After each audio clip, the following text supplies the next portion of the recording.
A shopkeeper claimed that he is selling rock salt at 20 rupees per kg, which cost rupees 25 per kg, but he is going 800 gram instead of 1 kg. What will be percentage of profit or loss of shopkeeper? তাহলে আমরা দেখছি cost price হচ্ছে CP হচ্ছে 25 টাকা পার KG, ঠিক আছে।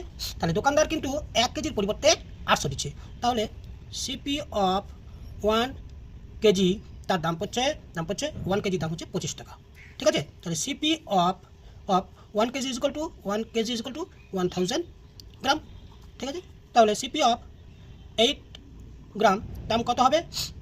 2500 by 1800, 0 কেটে গেল, 0 কাটলো, 4 দুগুণে 8, 2 4 8, 2 5 10, 5 4 20, 5 4 20, তাহলে কত হলো? তাহলে আমরা প্রথমে 0 কাটলাম, তারপরে 20 হ্যাঁ, তাহলে 20 হচ্ছে, ঠিক আছে। তাহলে আমরা 20 টাকা সেল এসপি কিনছি, 20 টাকা পার কেজি এসপি, আর সিপি হয়ে গেল 20 টাকা পার কেজি। তাহলে নো লস, নো প্রফিট।